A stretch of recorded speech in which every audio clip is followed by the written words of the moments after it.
Fokuskan pikiran Anda pada keluar masuk nafas.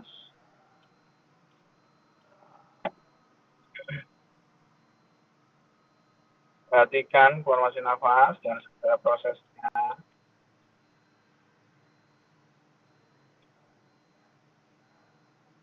Ketika kita mendengarkan sesuatu, kita hanya sekedar tahu dan menyadari.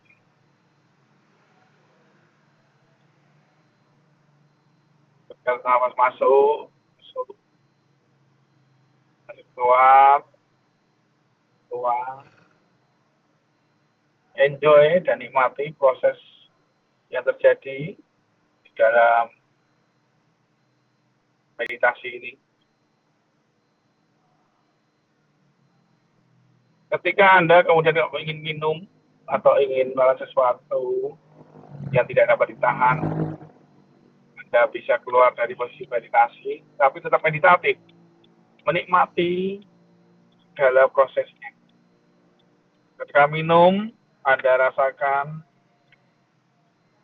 proses air mengalir dalam mulut Anda. Ketika Anda buang air kecil pun sama, Anda rasakan prosesnya. Tetap enjoy dengan kondisi yang Anda lakukan.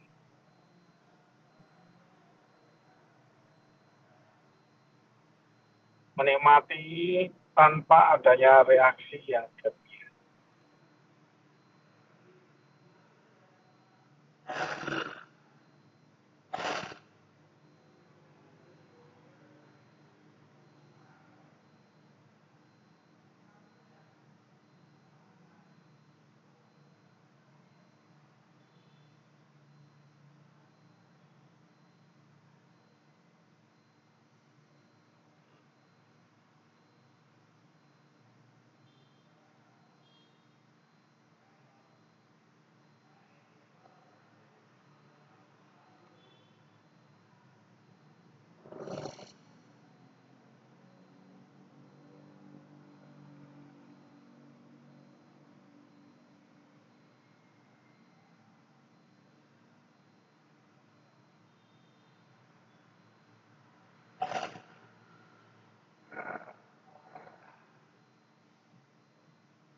Gimana?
Kita perhatikan keluar masuk nafas.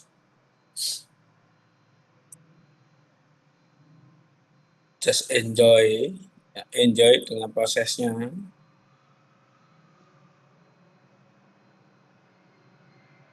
Ketika muncul pikiran-pikiran dalam batin Anda hanya sekedar tahu.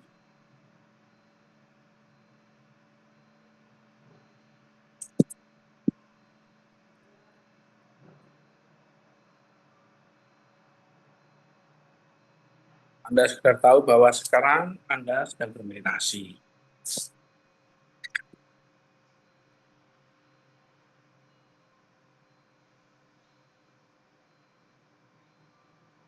Relax. Jangan ada beban. Ketika Anda duduk juga Anda relax, posisi kaki relax, tangan relax. Mengistirahatkan seluruh badan, pikiran.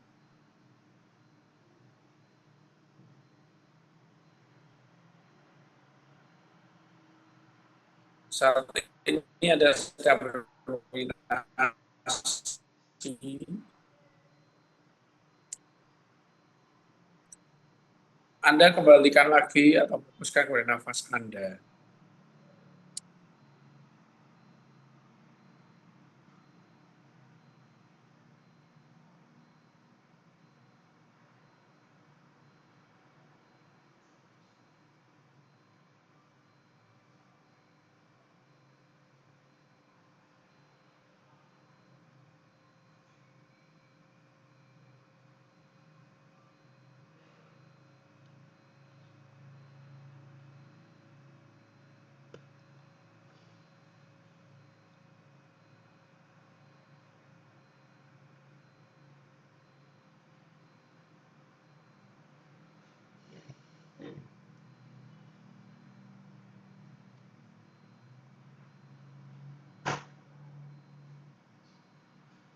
Anda bisa mengambil objek di depan Anda.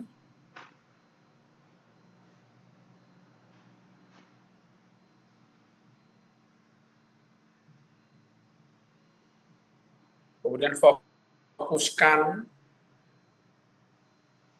dan bayangkan dalam batin Anda ketika Anda beberapa jam, objek tersebut tetap mengikuti Anda.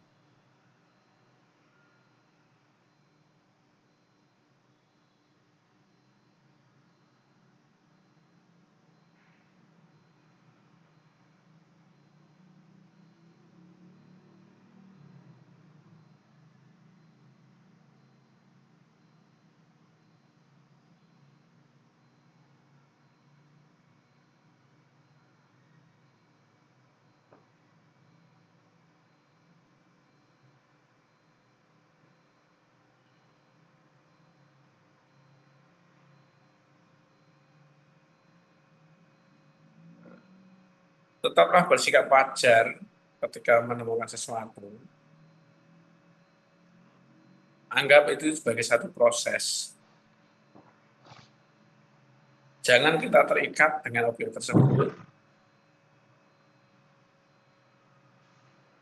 tapi kita perhatikan objek tersebut dengan seksama.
Silakan ambil nafas panjang, rasakan prosesnya bernafas.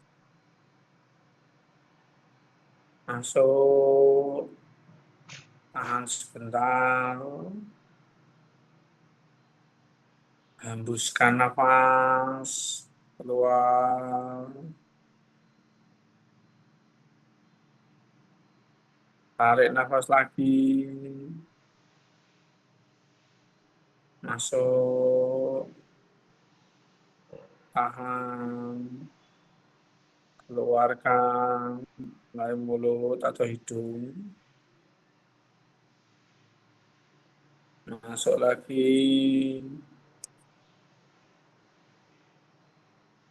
keluarkan lagi.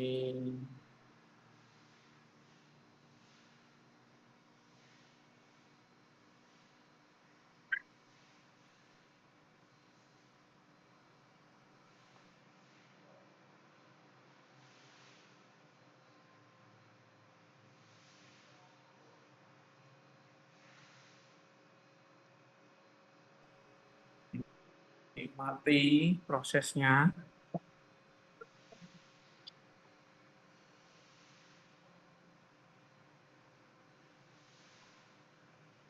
Silakan buka mata Anda.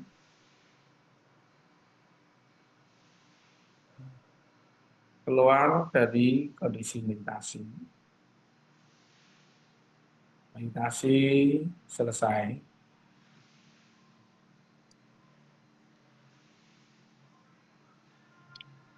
Selamat malam para mahasiswa. Namo Selamat Buddhaya, Namo Namo Buddhaya. Buddhaya. Selamat malam, Namo Namo Buddhaya, Bante. Buddhaya. Selamat malam Bante, Namo Buddhaya. Ya, Namo Buddhaya, Bante. Ya, malam. ya. Pada malam hari ini kita jumpa lagi di sesi, kalau saya lihat dari ini sudah pertemuan ke-12 ya, di Sipada.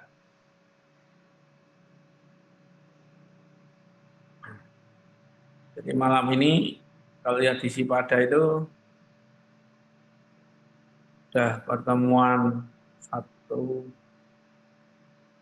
3, 4, 5, 6, 7, 8, 9, 10, 11, 12, 13, angka 13. Jadi tidak terasa ada 13 kali pertemuan. Nanti kurang berapa? Kalau 16 kali pertemuan ya kurang 3. Jadi sebenarnya untuk mata kuliah meditasi ini akan lebih banyak ke prakteknya. Paling kita akan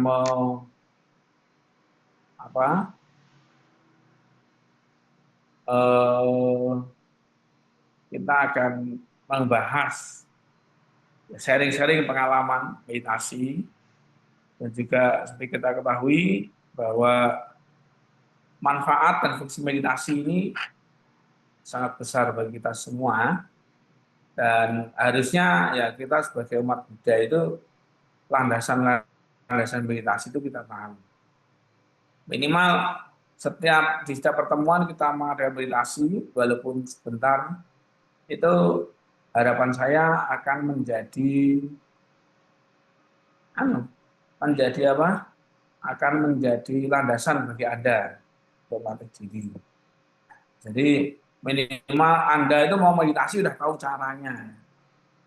Meditasi itu ya fokus dulu pada nafas, keluar masuk nafas, kemudian Anda akan merasakan kondisi yang meditatif.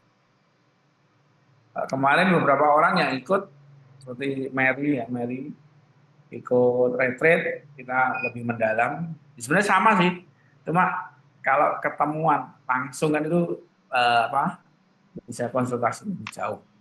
Atau mungkin kalau di sini ada, saya kira ini ruang diskusi aja ya, ruang diskusi dari beberapa pelatihan yang telah dilaksanakan.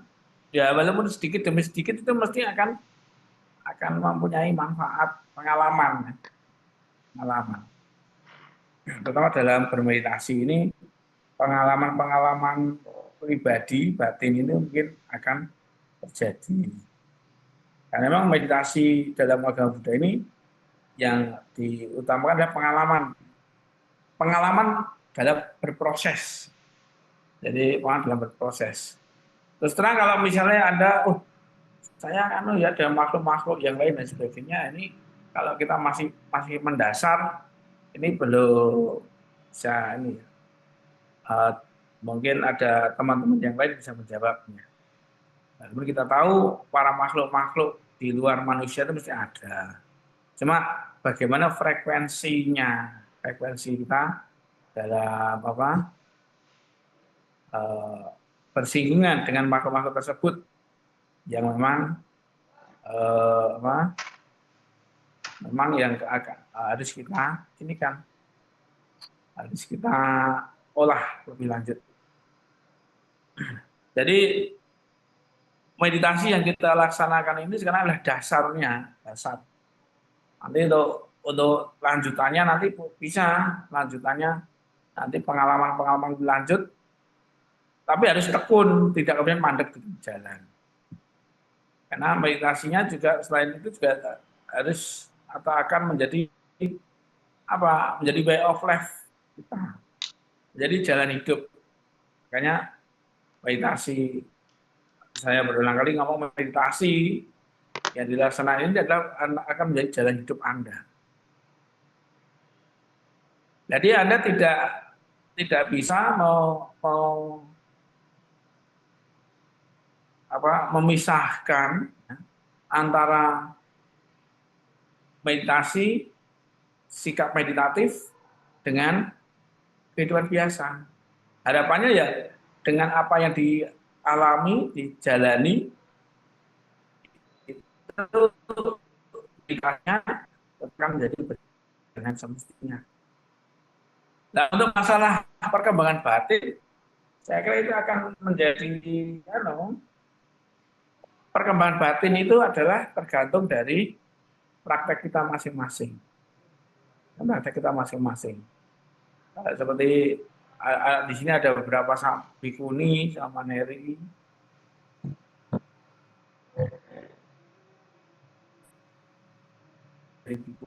Biku dari roh jadi bikuni kan aneh. Ada beberapa orang saya lihat pengalaman meditasi itulah yang harus dikembangkan. Karena dengan meditasi ini kita akan menjadi orang yang selain untuk diri sendiri, nanti orang itu akan bisa memberikan manfaat bagi orang lain dengan pengalaman meditasinya. Makanya meditasi ini sangat penting sekali bagi kita. Ya walaupun mungkin ada di antara Anda paling meditasi kalau pas ada mata kuliah saya ini, nah itu ya tidak masalah. Paling enggak ada waktu. Tapi kalau bisa nanti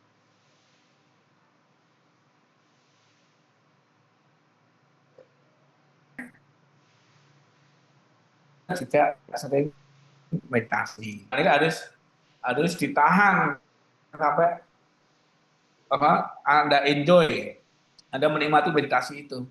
Sampai misalnya kalau pagi-pagi sekali sebelum aktivitas Anda biasanya bangun jam 6, langsung cepet-cepet siap-siap kerja, bangunnya jam 4. Jam 4 Anda duduk diam 1 jam atau 1,5 jam, mau duduk diam atau dengan aktivitas jalan-jalan dengan meja boleh. Jadi jadwal Anda meditasi yang secara rutin Anda tentukan sendiri di sela kehidupan Anda. Kalau nggak gitu nanti nggak bisa Bapak mahasiswa. Saya yakin pasti ada waktu kita ngalahi waktu. Kita ngalahi nanti kita mencari waktu di luar jam kerja misalnya. Otomatis kan jam kerja kan dari jam berapa? Jam 8, jam 7 itu udah jam 6 itu udah siap-siap mau kerja. Gitu. Jam 6, jam 7, jam 8 nanti paling enggak misalnya kalau kerja kantoran ya sampai jam 4, nah, jam 4, jam 5, jam 6 baru bisa nganggur. Kecuali ada kuliah juga kan. Nah, paling kan 24 jam, ya kalau saran saya 24 jam itu diambil 2 jam untuk meditasi. Nah, apa yang telah saya ajarkan atau ya walaupun sangat mendasar itu diulang-ulang terus. Dan karena apa? Itu perlu pengulangan yang akhirnya menjadi mahir. Anda duduk diam langsung bisa apa? Udah biasa, Anda duduk diam langsung konsentrasi, fokus pada nafas, kemudian Anda berkesadaran, enjoy, menikmati segalanya, tapi Anda tetap sadar, itu langsung. Ya paling enggak sehari 2 jam, alokasi waktu 2 jam itu, dan paling bagus pagi. Kenapa? Kalau bisa pagi, bangun tidur, langsung mandi, seger ya. Mandi air dingin atau air hangat boleh. Tapi setelah mandi seger, Anda duduk itu seger. Ya duduk diam seger. Gitu. Dan nanti kalau misalnya persiapan mau tidur boleh juga. Mau tidur, ada bersih-bersih, gosok gigi, mandi misalnya. Kemudian Anda duduk meditasi dengan meditasi.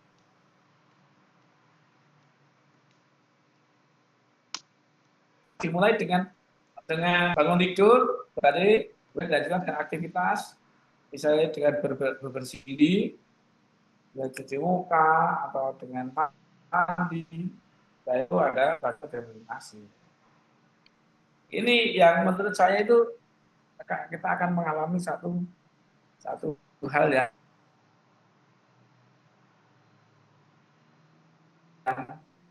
apa, pembiasaan diri. Kecuali nanti Anda punya kesempatan nggak seperti kemarin ikut selama 9 hari misalnya. Itu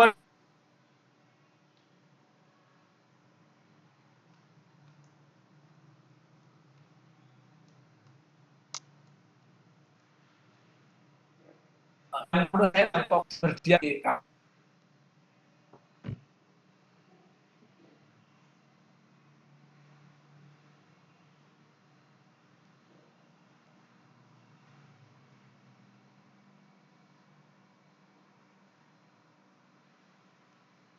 kremasi segala itu jadi nggak susah.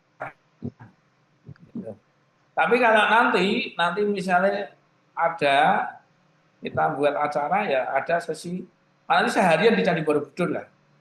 Kan itu tiketnya sayang mahal, tiketnya mahal dan kita dikasih kesempatan dari jam 7 pagi sampai 4 sore. Ya ini mungkin boleh juga nanti kalau kita buat grup meditasi di Catra lagi nanti boleh dari 7 sampai 4 sore kita siapkan tiker kayaknya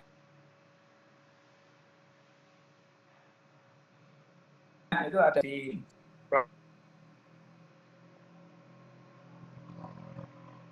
Patarannya di samping Borobudur.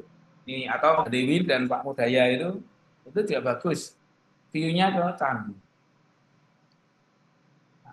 Ya ini perlu kalau bagi Anda nanti misalnya ada kesempatan di manapun, siapapun ada retreat 10 hari boleh mencoba. Ini untuk apa? Untuk membiasakan diri. Anda harus sekali waktu bukan Anda, kita sekali waktu yang sekali punya waktu yang khusus selama 10 hari. Coba 10 hari tetap berdiam diri. Nanti kalau sama saya nggak akan ganggu, nggak akan saya tanya-tanyain selama itu. Paling kalau saya sebagai pembimbing ya akan saya ini aja, saya kasih pertama sekaligus bimbingan apa yang harus dilakukan seperti ini, apa harus dilakukan. Setelah itu paling ada tanda-tanda lonceng, kalau lonceng makan, lonceng untuk misalnya mau berkumpul pun langsung berdiam di apa bagi salah atau dalam masalah. Nah, ini perilaku ini yang perlu kita bangun dalam meditasi. Makanya ini saya mengingatkan kembali kita untuk meditasi dan menjadi meditatif ini kita perlu mengalami sendiri. Kalau Romo Dedi Liandi ini udah bertahun-tahun dah banyak melaksanakan itu juga. Jadi saya kira perilakunya udah meditatif. Mau marah nggak iman, ngapain marah? Misalnya mengajar, ya kan? Pas ngajar kok marah-marah itu, aduh, anak-anak kan juga wajar kan, nggak bisa. Gitu harusnya itu. Nah, kalau saya tahu kalau Pak Dedi ini itu nggak pemarah aja. Paling hanya berdiam diri aja. Nah, karena saya tahu waktu mudanya kuliah di Semarang Tunggal juga di S1 kan saya tahu orang. Jadi ini yang yang perlu menjadi perhatian. Karena banyak orang ya dengan usia seperti kita ini kalau yang dari muda rajin melaksanakan meditasi itu manfaatnya besar sekali. Di sini ada beberapa orang sebenarnya kalau secara meditasi udah bagus. Karena dari awal dulu pernah pakai jubah, mendapat kesempatan. Kayak seperti di Thailand di mana itu juga sangat gencar sekali untuk pelatihan meditasi. Saya waktu praktek di Thailand waktu itu di Wat Badan Asabaram itu meditasi center. Setiap Jumat, Sabtu, Minggu mesti ada orang datang latihan, hanya 3 hari. Setiap Jumat, Sabtu, Minggu dia ke wihara, latihan, meditasi, Pak itu. Nah ini boleh Anda boleh juga misalnya setiap Sabtu Minggu misalnya libur, kalau memang Anda tidak ada pekerjaan yang lain, ya meditasi. Meditasi ini yang lebih banyak. Tapi paling nggak tagihan 2 jam itu nanti ada dilaksanakan tiap hari. Jadi nanti menjadi waktu yang meningkat. Mungkin dari sini ada yang mau ditanyakan atau sharing pengalaman, silakan. Izin Bante nama Buddha. Ya, silakan, Jesslyn. Ini ketika saya meditasi pas awal-awal 5 menitan 10 menit masih oke. Tapi kalau misalnya udah sampai setengah jam sampai 1 jam pinggang saya sakit dan saya memang ada kendala di pinggang. Terus kalau ketika saya di wihara diinfokan kalau duduk di kursi nggak boleh sender kan Bante. Nah kalau nggak sender itu makin sakit pinggang saya. Jadi menurut Bante apakah ada saran? Oke. Sebenarnya masalah sender dan tidaknya itu kan ketika kita sudah bisa duduk berkesadaran, ya memang itu kalau bersender itu kan takutnya orang-orang jadi ngantuk ya, Tapi ketika kita dengan bersender pun bisa fokus berkesadaran, saya kira tidak masalah. Justru ya memang ini ada beberapa pandangan yang beda sih ya, masalah duduk bersender atau tegak itu di saat orang-orang tertentu mungkin dia terpaksa kalau nggak bersender sakit gitu. Ya kita mengikuti alurnya saja. Mengikuti alurnya dalam arti ya suatu saat kalau memang kita capek bersender atau misalnya kita duduk capek duduk kita berdiri. Jadi waktu 2 jam itu bisa 1 jam lah. 1 jam itu tidak hanya duduk, tapi bisa dikombinasikan dengan berjalan. Jadi duduk, berjalan, berdiri. Nah, ini kombinasi ini. Tetapi yang perlu diingat adalah saat-saat yang pada saat itu ya saat meditatif, benar-benar ini, benar-benar kita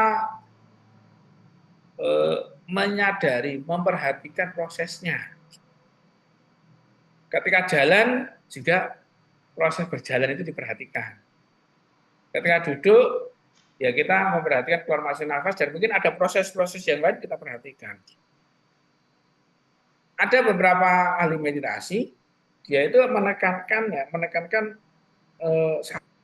hanya satu sesi. Misalnya hanya memperhatikan perasaan atau hanya memperhatikan keluar masuk nafas atau ada juga memperhatikan pikiran yang menjadi core-nya. Nah, itu adalah sebuah pilihan. Kalau di dalam meditasi ini, terutama untuk samatha, untuk vipassana, kita kan ada beberapa objek, 4 objek, ya, objek cittanupassana, kayanupassana, wedananupassana, dan dhammanupassana. Ini bisa secara praktek itu bisa ditekan salah satu. Tapi mungkin jadi core-nya. Jadi kalau di satu tradisi dengan keluar masuk nafas. Di tradisi yang lain dengan misalnya metode budo bawana. Nah, itu untuk mengikat pikiran kita agar bisa lebih fokus. Tapi ketika sudah fokus, kemudian kita memperhatikan atau menyadari proses dari semuanya itu. Jadi bedanya dengan samatha itu, kalau samatha itu hanya fokus, tidak peduli dengan yang sekitar. Tapi kalau vipassana itu kita kita menyadari sesuatu, tapi saat itu kepentingan kita bukan untuk itu ibaratnya. Misalnya saat kita mendengar sesuatu, saya mendengarkan suara, tapi saat ini saya sedang meditasi, tidak memikirkan hal itu. Seperti itu. Nah, untuk nanti ke depannya, ketika kita sudah mahir meditasi, dengan vipassana ataupun samatha, kita lebih gampang. Nah, misalnya dengan samatha, antara samatha dan vipassana itu kita bisa kombinasikan dengan baik. Orang kalau mau mengamalkan ilmunya, ya kayak ilmu yang hubungannya dengan makhluk lain, ilmu gaib, ilmu kesaktian, itu dengan meditasi. Tapi meditasi itu juga yang harusnya sudah mahir dalam meditasi itu. Misalnya kita mengirimkan sesuatu, ini mungkin agak semi mistik. Kalau misalnya kita mau berdoa, mengirimkan mengirimkan mantra-mantra tertentu untuk melimpahkan jasa, itu dilandasi dengan meditasi ya, kita harus langsung mengacu pada fokus. Pikiran kita fokuskan pada si objek, kemudian kita membacakan mantra. Itu kalau dalam pandangan saya ya. Ini mungkin dari pengalaman lain ada Kun Campa, ada Susi, beliau ini pengalaman yang real itu bisa istilahnya sudah biasa menghadapi orang-orang bahkan misalnya yang butuh pencerahan spiritual dan sebagainya itu di sini sebenarnya ada beberapa yang bisa membimbing. Ini nanti bisa sharing pengalaman. Boleh juga kayaknya Kun Campa ini dari mana? Jambi ya, di Jambi Ada mau mengikuti, ada pelatihan meditasi di sana, boleh juga. Saya main Kak, saya main Yom. Nah, bisa. Jadi justru dari sini ya di kelas ini itu bukan hanya saya yang tapi ada beberapa yang bisa saling membantu meditasinya. Bahkan ada yang bisa menunjukkan untuk kebermanfaatannya apa. Nah, ini bisa.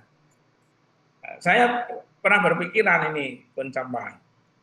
Oh, harusnya umat Buddha atau terutama para pemuka agama Buddha itu ya bisa jadi salah satu perantara untuk menjadi misalnya orang-orang yang membutuhkan pertolongan secara spiritualis misalnya.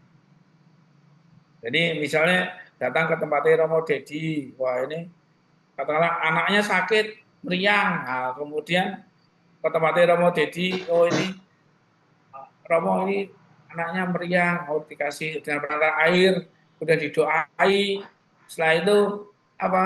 Setelah itu dikasihkan anak itu sembuh di umat Buddha ini jadi lebih. Nah, ini mungkin ke temannya apa Romo Febrius, Pak Febrius ini kemudian karena sering meditasi, otomatis dengan sering bermeditasi ini memberikan satu manfaat yang besar. Ketepannya Kun Campa ini juga lebih ada beberapa manfaat. Gila ini justru ini yang menurut saya ketika walaupun kita berada di dunia modern, tapi kekuatan meditasi ini sangat diperlukan sekali. Ya Anda sekarang misalkan membayangkan saya cerita-cerita ini ya, tapi Anda boleh coba melakukannya. Anda boleh mempraktekannya. Nanti di sini ada orang-orang yang bisa dijadikan petunjuk.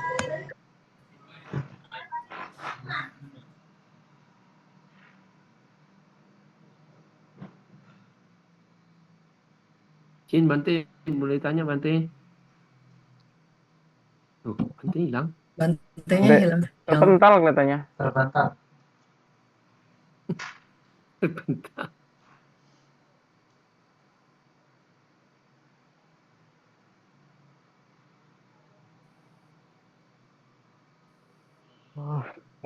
Maaf, tiba-tiba hilang punya saya. Nggak tahu ini. Cek, ada masuk ya? Ya, tiba-tiba Sudah, hilang, Bante. baru enak ngomong-ngomong. Ya, jadi itu para mahasiswa. Jadi khusus untuk Jesslyn, kalau memang Anda ada sakit dan sebagainya, kalau nggak bisa tahan ya, pertama dirasakan dulu ya, dirasakan, oh ya saya ada punya sakit ya. Oh rasanya sakit itu begitu. Maka seperti itu, bagaimana kita menikmati proses, enjoy dengan prosesnya itu, kita mengalami sesuatu, memang perlu kesabaran tinggi.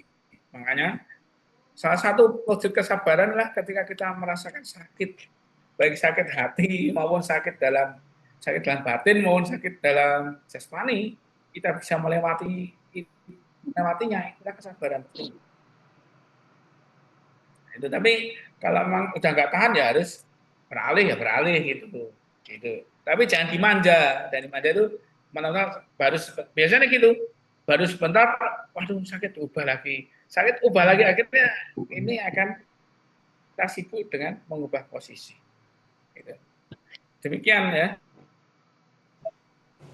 Baik Bante, Ada terima lagi? kasih. Berarti Ya, Bante pada saat awal ditahan dulu, dinikmati, dirasakan dulu. Kalau beneran udah nggak bisa, baru boleh bersandar ya. iya boleh. Bahkan ini misalnya kita tahan, biasanya kalau setelah ditahan, kemudian kita rasakan sebagai satu hal yang biasa, itu tidak akan terasa, akan hilang dengan sendirinya. Gitu. Karena kita sudah asik dengan meditasinya itu. Kenapa kok para meditator itu kalau meditasi bisa sampai lama? Kenapa? Dia sudah asik dengan dunia meditasinya. Biasanya kalau meditator itu bisa sejam, 2 jam itu misalnya praktek itu karena dia enjoy menikmati. seperti itu. Bante izin bertanya Gimana, lagi. ada lagi? Ya, Izin silakan. bertanya. Jadi kemarin pada saat saya dan teman-teman yang lain meditasi.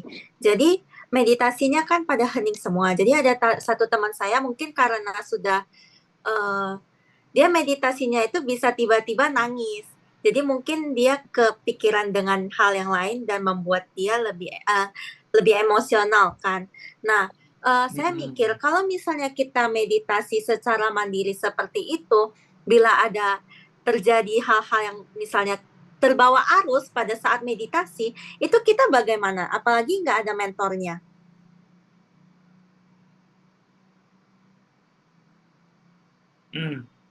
Ya, ya ketika meditasi mandiri ya kita harus memahaminya bagaimana. Kadang kenapa kita sampai menangis? Kadang kita ingat sesuatu yang membuat kita terharu, menangis. Itu satu hal yang wajar. Tapi kemudian kita sadari, oh iya, saya ingat saya itu berarti kita reaktif,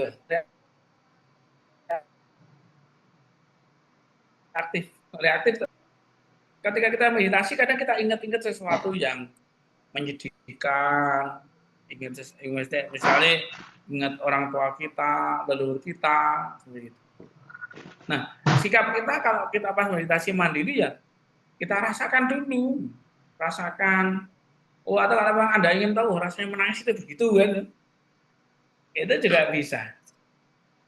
Tapi di sisi yang lain, ya itu reaksi itu, oh ya saya ingat sama dan sebagainya. Tidak masalah, misalnya diteruskan sampai kemudian sampai lega, selesai kondisi menangisnya itu, tapi kemudian kembali lagi. Itu enggak masalah ya. Kadang saya juga sama, kadang tiba-tiba merasa terharu. Saya itu ingat, entah gimana, misalnya pada satu upacara itu, pas wisuda, apa itu, kan S1 itu, wisuda itu tiba-tiba, saya itu nggak ingin nangis, tapi tiba-tiba karena entah terharu atau apa, bisa keluar air mata.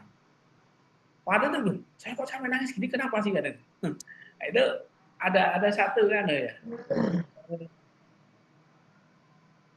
faktor emosional yang kadang tidak terkendali. Tapi paling nggak setelah itu kita coba kendalikan. Itu sih. Silakan, ada lagi? Baik, Bante, terima kasih. Ya. Ada Bante. Silakan, Pak. Namo Buddhaya Bante. Ini Ya, Namo Buddhaya. cerita pengalaman aja Bante. Karena selama ini kan Ya. saya gak gitu paham, gak gitu mendalami masalah meditasi. Jadi waktu Bante kasih tugas itu mesti 80 jam. Pertama itu terkejut aja. Jadi oke lah, belajar meditasi lah. Bertanya-tanya sama yang sudah ngerti apa segala. Jadi hingga hari ini pengalaman yang didapat tuh begini Bante. Pertama awalnya itu duduk itu susah. Tapi sekarang sesuai perkembangan ini 1,5 jam duduk nggak ada masalah lagi. Biasanya mau semutan, sekarang nggak semutan lagi. Sudah tahu teknik mengaturnya. Nah, kemudian waktu yang paling cocok benar Bante, pagi hari. Kalau malam ini sudah energi sudah habis, sebentar aja sudah mau tidur.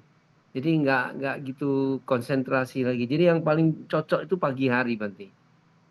Nah, itu pengalaman yang yang paling sulit adalah mengendalikan pikiran itu larinya entah kemana-mana Bante. Nah itu saja bagaimana itu mengendalikan pikiran yang kalau kita cerita Sun Gokong, nah inilah Sun Gokongnya itu Bante. Lompat sana, lompat sini. Bagaimana ngatasinya Bante? Terima kasih Bante, Namo Buddhaya. Ya, ya Romo. Jadi, memang benar. Tadi kan berarti Romo udah enjoy sebenarnya, udah enjoy. Cuma masih ada kepedulian dengan pikiran itu. Jadi ketika kita melihat pikiran-pikiran itu jangan dikendalikan,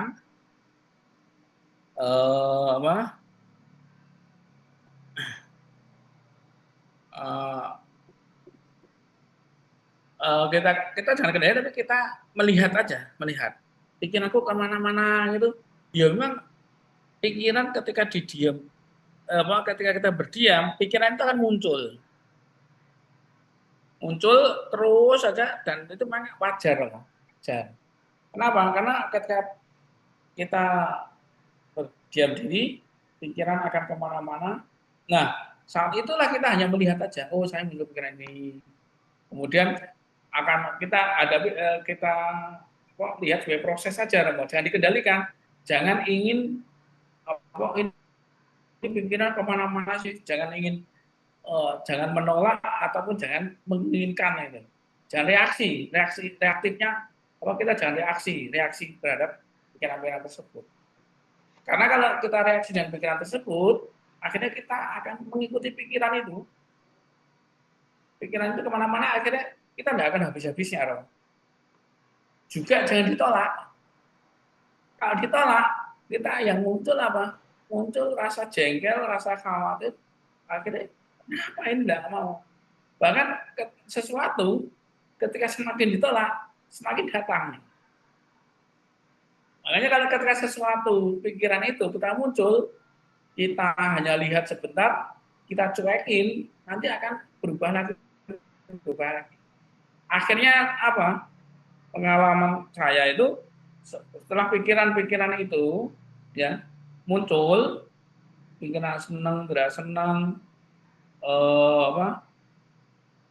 ingatan masa lampau, masa lalu kita ingat, itu ketika kita cuekin, kita hanya sudah tahu, lama-lama habis itu. Lama-lama habis. Akhirnya apa? Akhirnya pikirannya jadi sangat tenang sekali. Jadi kenapa perlu latihan seperti saya kasih misalnya 80 jam. 80 jam itu maksudnya 80 jam itu dibagi menjadi berapa hari gitu. Misalnya setiap hari 2 jam atau kalau misalnya mau retreat yang full sehari semalam selama 3 hari atau 10 hari itu akan lebih bagus lagi hasilnya. Karena apa? Karena kita mengalami prosesnya. Mengalami proses mengetahui pikiran. Itu sampai lama sekali akhirnya kita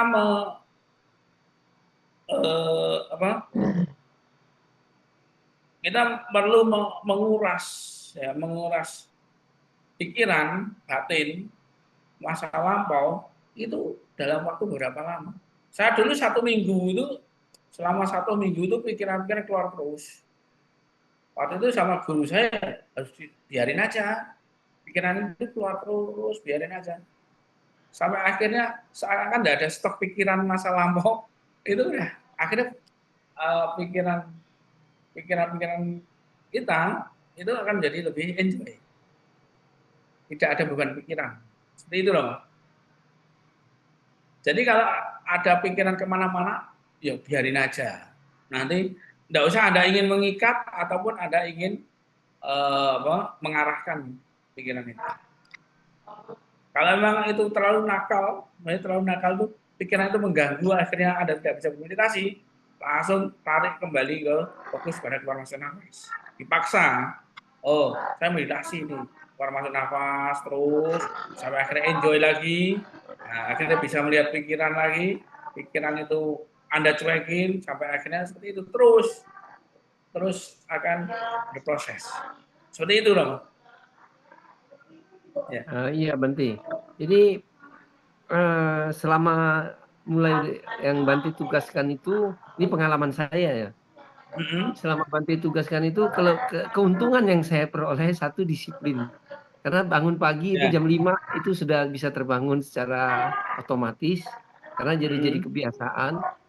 Lalu meditasinya bisa 1,5 jam, kadang 1 jam, kadang 1 jam 15 menit. Jadi sepertinya ada kepekaan untuk mengatur waktunya. Nah, jadi sudah tahu kira-kira sekian, sudah dapat. Itulah kelebihan yang didapat Bante. Jadi kebiasaan sehari-hari. Otomatis, secara otomatis cuma itu aja Bante, pikirannya aja lari-lari, nggak mau dikendali, masih belum mau patuh. Karena kita dengar dari kawan-kawan yang katanya sih meditasinya sudah agak lumayan, Dia bilang biarkan aja itu seperti suara-suara yang ribut aja katanya. Nggak usah apa kan ya, cukup diperhatikan, dilihat toh nanti suaranya akan hilang sendiri katanya. Nah, kalau sudah suara hilang sendiri itu kemungkinan yang akan timbul katanya cahaya. Nah, seperti itu katanya. Saya sih nggak gitu. Apa yang saya lagi proses bagaimana pikiran itu nggak suka lari-lari gitu. Bagaimana Nggak diem gitu mengganggu. loh. Itu aja Bante.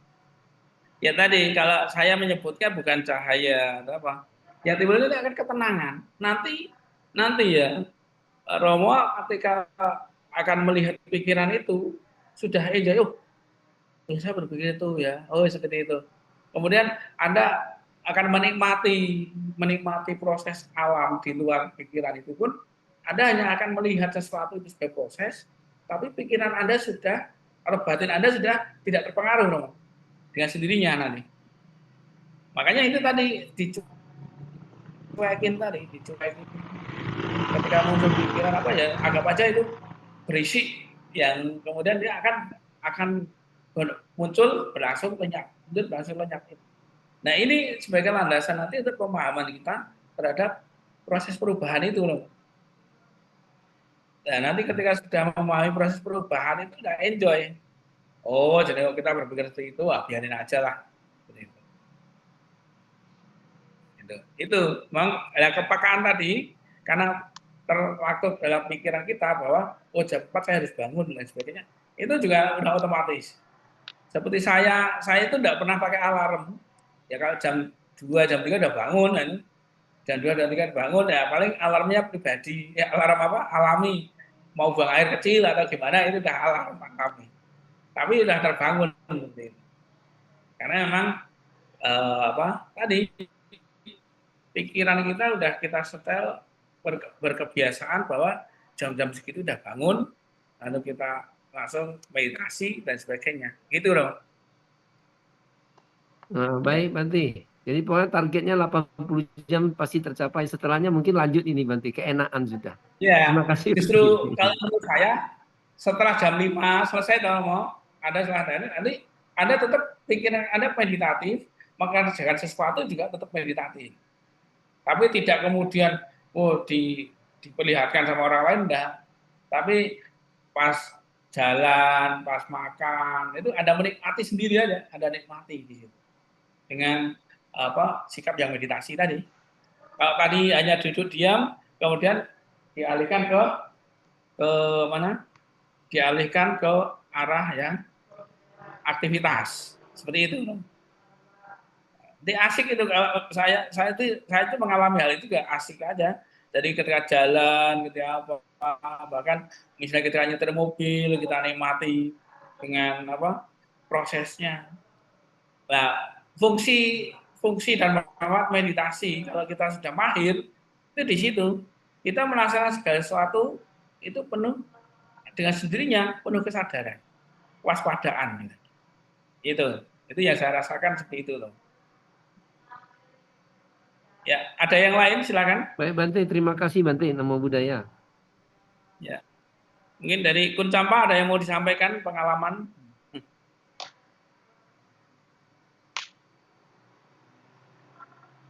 Izin Bante. Ya, silakan. Ya, Namo Buddhaya Bante. Buat Ya, Namo teman-teman Buddhaya. semuanya.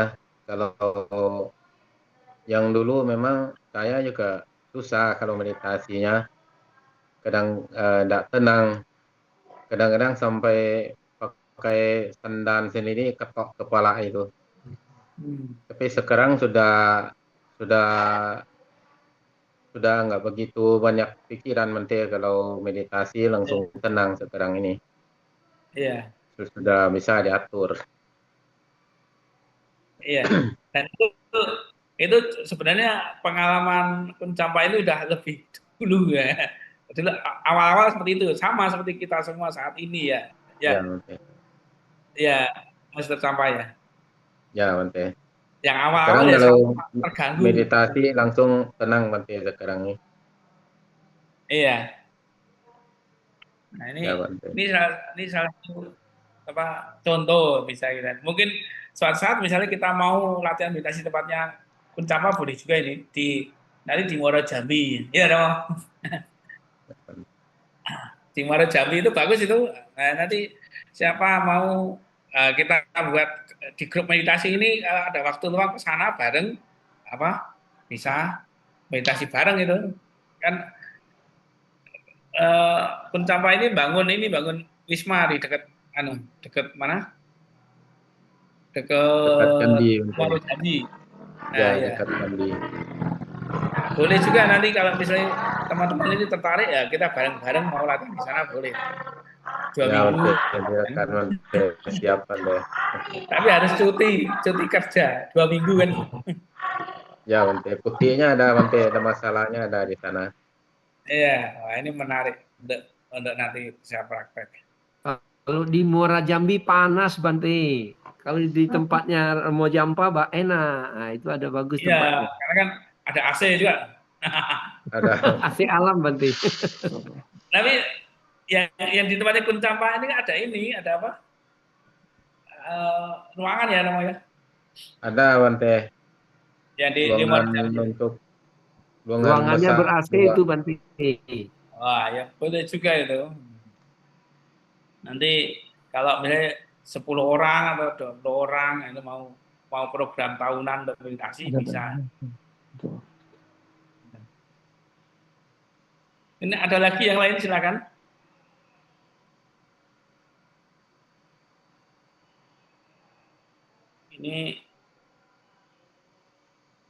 Ini yang terbuka hanya kita berenam. Bante, Jit. Ya silakan Pak Dani. Ya. Kalau saya tertarik dengan tenaga dalamnya, Bante. Gimana? Saya tertarik dengan tenaga dalamnya, Bante. Bagaimana caranya mengalirkan suatu energi yang bisa membuat suatu hal, mungkin bisa menggeser sesuatu atau memunculkan sesuatu. Lebih tertarik lagi kalau misalnya kita sama-sama meditasi, bagaimana kita mengirimkan energi itu ke tempat Bante, siapa yang sampai duluan atau siapa yang bisa muncul duluan. Bagaimana Wah, Bante? ini sudah tingkat agak tinggi nih. Ya, sebenarnya bisa belajar dengan Kuncapa. Dengan Mr. Campa Wongcai, ya, Pak Eri, Pak Dani. Ini beliau sebenarnya sudah praktisi ya sebenarnya kalau memang dengan ketekunan dengan penuh ini bisa telah tercapai hal itu. Tapi kalau Pak Dani kan latar belakangnya dari kepolisian ini perlu kesaktian. Nanti dikasih saktian Kuncapa. Dikasih saktian biar apa? Itu juga semacam penyaluran energi. Dan kalau menurut saya berpendapat secara ilmiah itu ya memang ada hal-hal yang memang apa ya semacam sinergitas antara pikiran, batin dan juga energi yang ada di alam sehingga hal itu bisa terjadi. Cuma terus terang kalau saya secara pribadi itu belum bisa melakukan hal itu. Tapi dan saya percaya ada beberapa teman-teman yang bisa ke situ, Pak Dani.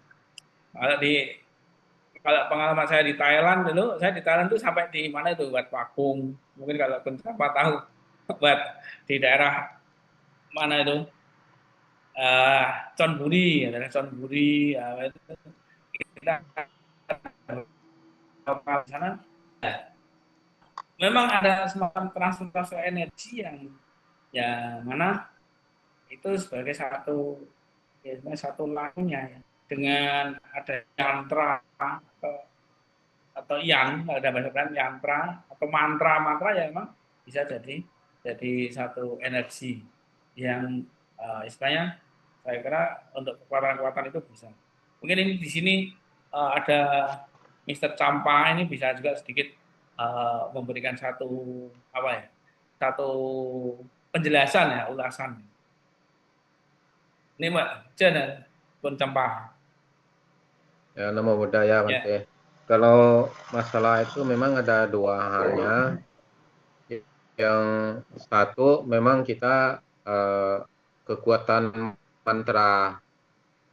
Kekuatan mantra itu kita ada guru tertentu yang kita ajarin belajar sama mereka. Tapi kalau kita mau praktek sendiri itu memang dari kekuatan batin kita. Saya sendiri tidak pernah merasa bahwa ada ilmu, ada kekuatan apa. Tapi selama ini kalau doa misalnya buat eye basing atau doa orang sakit eh, belum belum bikin malu sih Bante. Masih hasil lah dari umat-umat minta tolong. Kita hanya doa saja di situ kebetulan atau memang kekuatannya ada tapi kita tidak merasa Bante. Tapi hasilnya ada itulah seperti itu Bante. Ya memang benar. Kadang ya kekuatan doa yang kita ini kan ya akan terbukti dari orang lain yang merasakan Pak Dani. Nah, tapi Ya, boleh ya, juga ya. dengan penuh keyakinan, ya dengan penuh keyakinan kita dengan penuh keyakinan dilandasi dengan apa meditasi kekuatan katakanlah kita bisa ya kepercayaan kita akhirnya energi itu ya akan bisa tersalurkan ya seperti beberapa tokoh-tokoh romo-romo itu seperti Kencampa dan yang lain para bade-bade itu kalau doa kenapa bisa istilahnya ya bisa manjur karena kekuatan dilandasi dengan kekuatan meditasi samadinya. Ada juga bante yang doa karena biasa-biasa nggak manjur nggak ada. Itu ada juga romo-romo yang memang apa kayak seperti contohnya ya kalau di Jawa ini Romo Pujianto karena dia selama jadi bante dan juga beliau lepas jubah dia tetap tetap mempraktekkan itu ya ada hasilnya. Tapi memang benar yang Mr. Sampah bilang kita nggak merasa sakti, tapi apa orang lain yang menilainya setelah apa yang kita lakukan ternyata memberikan satu manfaat. Dan bahkan kalau bagi para bante-bante itu tidak boleh ngomong. Para bante-bante itu nggak boleh menyombongkan diri kan. Oh saya bisa ini bisa itu tidak bisa gitu. Karena terus terang hal-hal itu menjadi rahasia apa ya rahasia dari semua orang. Tapi Anda boleh bisa membuktikan dengan meditasi, kemudian ditambah dengan mungkin yang percaya dengan adanya mantra itu kalau di Jawa itu ada kala cakra. Jadi kalau di Thailand juga ada ya Mitra Campak ada kala cakra, ada di Jawa juga ada kala cakra. Mempunyai mempunyai satu manfaat tersendiri. Kalau di Thailand itu di Sakyan itu kan ada beberapa ada Metamasne. Nah, Metamasne itu Prameta. Kemudian ada lagi apa itu yang 8 ruas itu. Nah, itu dan itu kalau bisa membaca itu kan dari huruf Khmer kuno ataupun kalau di Jawa dari huruf Jawa itu bisa membaca yang artinya memang satu mantra-mantra yang memang keselarasan dengan alam. Tapi untuk memberikan satu kemanjurannya ya harus ketika menuliskan, ketika mau misalnya dengan tato itu ditatokan itu dengan penuh perhatian dan penuh. Ini maksud saya bahwa tidak harus orang lain kita pun bisa. Kalau kita niat tapi harus benar-benar bisa mengamalkan. Tapi tidak harus trial and error sih. Iya, Ramo. Kita trial and error lah. Gitu. Ya, berarti kalau itu mereka ada waktunya Bante. Mantra yang mereka tato itu setiap tahun mereka isi ulang Bante. Ya, oh Ah, kayak dicas di rumah. ya dicas. Ya, Mereka angkat guru setiap tahun, sudah itu diisi ulang. ya. Dia ada waktu juga bisa hapus juga itu. Hmm. Ya, ya, ya. Ya, Yang Bante. sekian ini Pak ya. Ya, oke. Ini banyak pengalaman. Mungkin silakan Pak Dani ada yang mau disampaikan. Iya, izin Bante. Kalau saya memang Ya, cenderung gitu ya Bante, karena saya memang ya boleh aja dah. eh, jadi lebih tertarik ke arah situ gini, maksudnya beberapa pergaulan teman saya itu banyak sekali, khususnya saya baru-baru saya pindah ke Semarang ini dari Katolik Protestan Bante, itu ada perkumpulan dan saya ikut itu meditasi dengan menggunakan meditasi sama seperti kita, tapi diolah jadi sebuah energi Bante, dan memang energi Mhm. Ya, cek. Sinyal hilang lah, Pak. mengirimkan balik serangan tersebut. Nah, Nah, yang saya sayangkan begini Bante, padahal meditasi itu jelas ya ya. miliknya dari Buddha, miliknya orang Hindu, tapi malah justru yang menggunakan itu dari agama lain, dalam artian Kristen, Katolik, atau mungkin Muslim. Hmm. Kalau Cokro sendiri malah Muslim menggunakan meditasi juga, yang dalam arti bisa Ya. memunculkan ilmu kekuatan dari kekuatan yang ada di dalam eh, tubuh, dari ruas-ruas tubuh atau ruas-ruas tulang kita. Hmm. Nah, maksud saya, mumpung ini kan Bante sudah mengajarkan Buka. meditasi 80 jam nih Bante. 80 jam Ah, yang, wah, kalau menurut saya luar biasa itu. Per hari saya harus bangun pagi 2 jam, terus habis itu di kantor saya juga harus meditasi duduk 2 ah. jam, saya harus paksakan itu. Dalam artian konsentrasi dengan satu titik, yang mungkin supaya tidak bergeser kemana-mana, pada saat dia lari pikirannya akan saya kembalikan seperti semula terus dan menerus seperti itu. Eh, di samping itu pun saya tetap berjalan, dalam artian belajar dengan kelompok-kelompok lain, dalam artian meditasi-meditasi itu. Yang akhirnya dalam satu kesimpulan, apakah betul itu semua dari kekuatan pikiran, Bante? Yang akhirnya berbicara dengan aditana atau tekad atau prinsip, atau mungkin zaman sekarang yang bisa disampaikan di dalam dunia maya itu yang sering disebut afirmasi positif. Afirmasi. Apakah seperti itu, Bante? Ya? Iya. Ya, saya kalau ini ya masalah itu kan ini mah berhubungan sekali ya dengan aditana, afirmasi positif. Ketika kita mengucapkan sesuatu itu, tapi dilandasi dengan tadi konsentrasi atau fokus atau konsentrasi penuh, dan kita ditujukan kepada siapa. Dan itu menurut saya itu bisa terjadi, Pak Dani. Mungkin suatu saat kita perlu juga misalnya kopi darat, nah misalnya beberapa teman-teman kalau memang yang mau kopi darat misalnya dengan pencampa dengan beberapa teman, nah boleh juga itu. Nanti kalau untuk apa, untuk saya untuk praktek ya, untuk praktek dan belajar bagaimana kebermanfaatan dari meditasi itu sih Pak. Dan saya kira eh, apa, dan itu itu satu hal yang tidak yang tidak mustahil menurut saya, itu bisa terjadi. Karena teman-teman bahkan di agama lain juga eh, mereka bisa membuka ya, ya karena meditasi itu universal. Meditasi itu universal.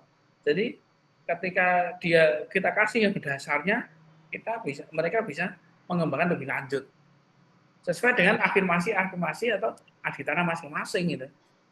Itu. Makanya sebenarnya meditasi itu netral dan sangat bahaya sekali kalau digunakan dengan cara yang negatif, betul. Tapi juga itu akan terjadi. Gitu. Meditasi itu akan terjadi untuk negatif maupun positif.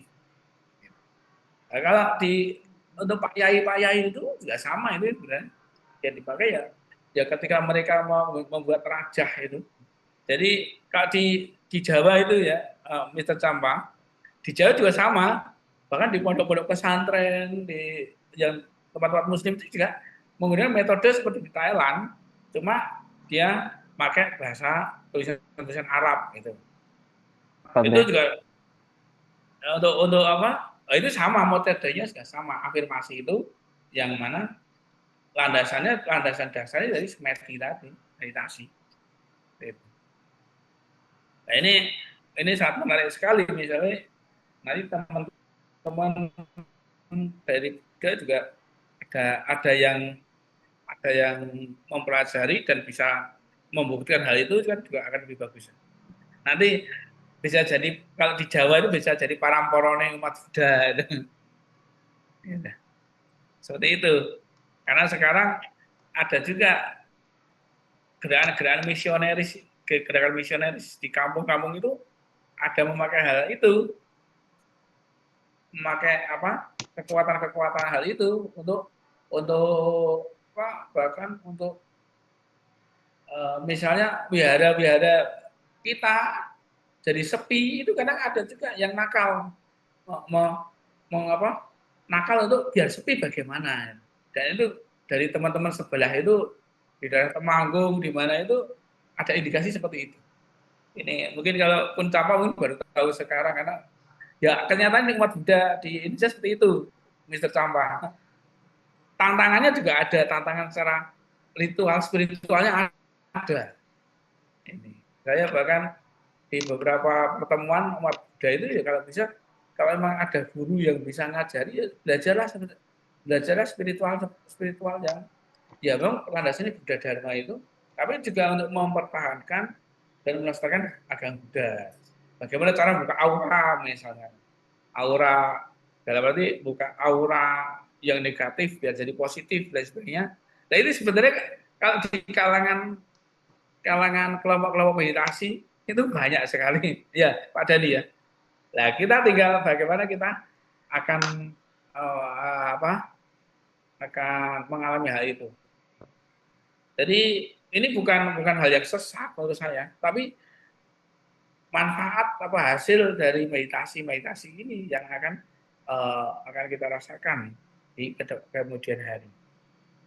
Ya contoh-contohnya kalau kita mendoakan seseorang itu manjur lah gitu. Itu. Begitu ya. Mungkin ada yang lain, silakan. Namo Buddhaya Bante. Ya, silakan.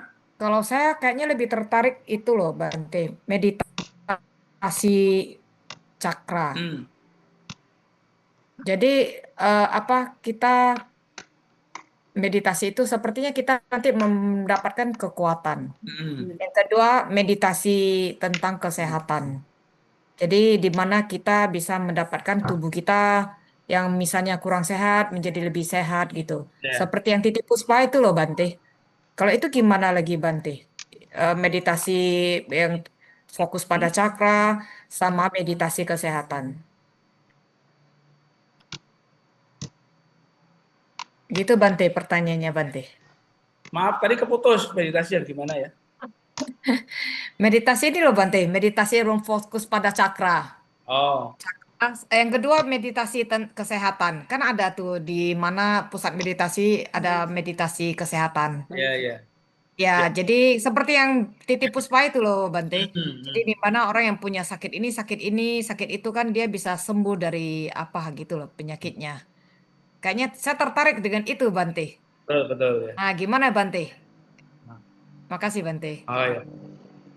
Kalau saya pribadi ya mempersilahkan. Berarti kalau memang Cik Juni nanti bisa mengembangkan lebih lanjut untuk itu boleh. Memang yang saya ajarkan itu dasar-dasarnya ya, dasarnya. Tapi nanti mungkin perlu juga akan menemukan guru-guru yang lain yang dengan dasar yang sudah ada ini, dengan dilatih terus-menerus, akhirnya nanti akan berpengaruh pada kehidupan dan mungkin akan memperoleh kekuatan batin. Nah, itu. Jadi kalau memang Cik Juni bisa nanti bisa mengembangkan lebih lanjut untuk itu boleh. Memang yang saya ajarkan itu dasar-dasarnya ya, dasar-dasarnya. Tapi nanti mungkin perlu juga akan menemukan guru-guru yang lain yang dengan dasar yang sudah ada ini, dengan dilatih terus-menerus, akhirnya nanti akan berpengaruh pada kehidupan dan mungkin akan memperoleh kekuatan batin. Sang Buddha sendiri kalau di dalam Visuddhimagga menyebutkan kan ada beberapa kekuatan batin yang bisa dihasilkan dari meditasi. Seperti ada dibaca aku itu mata batin, ada mata batin bisa melihat sesuatu yang kelihatan maupun yang tidak kelihatan, gitu. Kemudian ada sota, dibasota itu bisa mendengarkan suara-suara sampai yang mungkin suara-suara alam yang lain bisa terdengar. Kemudian ada Pubeniwasa Nusatinyana, kita berpengetahuan bisa melihat kelahiran-kelahiran yang lampau atau yang akan datang dari kita sendiri maupun makhluk lain. Nah, ini contoh-contoh hasilnya. Jadi kalau memang itu untuk membuat menghasilkan satu kekuatan-kekuatan, saya kira bisa. Memang kalau misalnya kita akan arahkan lagi ke tujuan dari agama Buddha, umat Buddha ya, itu mungkin kalau menurut Sang Buddha itu bukan hal yang menjadi core-nya. Tapi kalau kita yang masih di dunia ini akan terlibat dalam pengembangan batin, saya kira juga tidak masalah. Dan untuk kesehatan misalnya, yang untuk kesehatan kata tadi cakra ya. Yang untuk kesehatan itu kan laku meditasi yang vipassana dan sebagainya itu. Ketika kita bisa menganggap penyakit itu satu hal yang biasa, akhirnya kita akan menerima kondisi tersebut. Pikiran kita akan menerima kondisi tersebut, justru akan menetralkan sebuah penyakitnya. Itu. Tapi yang menjadi tujuan awal dari meditasi itu sendiri adalah bagaimana kita memperoleh kesadaran, memperoleh ketenangan dulu. Jadi tujuannya bukan untuk menghilangkan. Nah ini kita meditasi jangan bertujuan untuk menghilangkan penyakit atau menghilangkan menghilangkan hal-hal yang tidak baik. Tetapi bagaimana kita bisa mengerti dan memahami segala sesuatu itu ya sebenarnya ya biasa aja, itu wajar saja. Itu. Ketika ada penyakit kita bisa terima, nah, akhirnya malah penyakit itu akan berangsur-angsur jadi sembuh seperti itu. Ya tetap dengan kalau saya itu percaya dengan bervipassana ini, kemudian intermittent fasting itu dengan Atanggasila di dalam Buddha itu saya kira akan mendukung sekali. Ya kalau saya secara pribadi ya, kalau dalam bahasa Arabnya ya syukur alhamdulillah. Dalam ini sejak saya kecil pakai jubah sampai sekarang itu ya dari sisi kesehatan ya sehat sampai sekarang ini, belum pernah masuk rumah sakit dalam badan sakit gitu ya. Gitu. Jadi ini mungkin contoh dari karena pikiran kita itu bagaimana kita berpikir bisa menerima segala sesuatu itu yang apa adanya. Saya pernah juga ketika pikiran saya manteng sekali karena keterikatannya. Aduh, gimana ini ya? Pikiranku misalnya saya kehilangan sesuatu yang sangat berharga sekali, bahwa menjadi biku ya, saya jadi biku kehilangan sesuatu, misalnya mobil saya kecelakaan lah contohnya. Saya pernah manteng, aduh mobil saya kecelakaan ini, bagaimana ini? Itu malah bikin sakit. Bikin sakit walaupun nggak parah sih, sampai waduh senep dalam apa itu pengaruh. Tapi ketika kemudian saya lepaskan ya udahlah, ini namanya kondisi mobil dan sebagainya. Ya mau gimana lagi, kita harus melepaskan. Ya, setelah kita lepaskan itu pikiran-pikiran tersebut, akhirnya kondisi jasmani kita juga akan menjadi lebih sehat. Itu sih kalau secara untuk kesehatannya itu ya salah satu fungsi meditasi seperti itu. Itu ya di Baik, sini Bante. ya. Terima kasih, Bante. Namo Buddhaya. Ya. Tapi nanti kalau misalnya mau belajar yang cakra dan sebagainya, mungkin dari di sini ada beberapa yang bisa membantu. Wah, boleh juga nanti. Gitu. Tapi perlu waktu yang khusus. Nah, Bante, mengenai yang cakra tadi itu Silakan, dulu ada yang lagi? itu Bante mengenai cakra itu. Kira-kira ada beberapa ada waktu itu kami ada kedatangan satu orang guru. Dia mantan biku. Jadi dia mendalami tantra dan dia mendalami juga masalah membuka cakra, tenaga dalam apa segala. Jadi kami itu diajari itu Bante. Pak Jadi Febrius, karena Pak ya, Febrius, saya ya. tahu itu, bisa saya tebak itu. Nah, Remong Tarmadi kan. Iya, sama Tara Lozang itu loh. Nah, beliau ngajari kami itu sempat sih bisa Bante, sempat bisa menyalurkan tenaga. Tapi karena lama nggak dilanjutkan hilang semua. Nah, ya itu perlu pembiasaan Latihan. diri. Ya, Iya, latihan. latihannya akan terus. Tapi gara-gara nggak diterusi, beliau pindah, kami juga stop lah, nggak lanjutkan lagi. Betul. Ya, tapi itu juga semua bisa dilatih.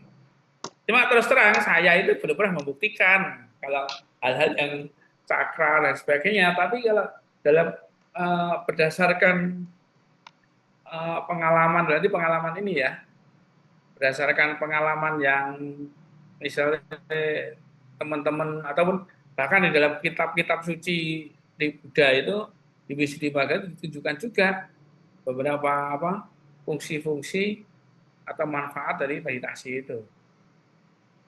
Ini sih. Kalau terus terang kalau yang cakra dan sebagainya saya belum bisa terus terang ya karena saya tidak mendalami hal itu. Jadi pengalamannya gini Bante. Jadi waktu itu dicobakan sama kami. Itu terdorong Bante, jaraknya 4 meter terdorong Bante. Oh ya. Oh. Iya. Itu kami awalnya nggak percaya. Berdirilah katanya. Tangannya hanya terbuka diarahkan ke kita terdorong Bante. Itu saya yang ngalami langsung didorong begitu. Ya. Jadi itu adalah. Terusnya kalau saya ngalamin itu ketika saya nganter ada teman dari Indonesia ke daerah Chonburi itu, ya setelah dipakai sakyan itu dipakai bacok enggak ada apa-apa. Ini kalau yang pengalaman saya ketika saya melihat langsung itu, iya setelah pakai sakyan udah di blessing sama bandenya, ya sama di Jawa itu dipakai silat kayak ya aman-aman aja. Nah, itu debus Bante. Ini kayak saya buktikan. Itu debus. Iya, tapi ada di Thailand ada juga. Saya kan saya nganter beberapa teman-teman itu kan saya bisa Thailand, ada orang Indonesia, nanti ya diantar ke sini ya ke tempat untuk sakyan itu. Nah, itu saya ke sana. Kemudian setelah dikasih jambi-jambinya kemudian ditato itu dengan kekuatan energinya, akhirnya ya memang sih manjur sih ya pencambah. Ini pengalaman saya itu benar ada yang manjur gitu, bahkan kena pisau pun nggak apa-apa. Itu ini karena kita mengatakan meditasi kan kita agak bebas juga untuk membicarakan masalah kekuatan emang ada itu. Tapi nanti kalau Anda tertarik boleh juga nanti ya. Misalnya mau belajar dengan yang sampai ke situ. Nah, kalau mau kenalkan ya kita coba mungkin dari teman-teman ada yang punya kenalan. Itu sih. Ada lagi? Enggak, nih, ada lagi? Nah, ini semakin malam semakin ramai.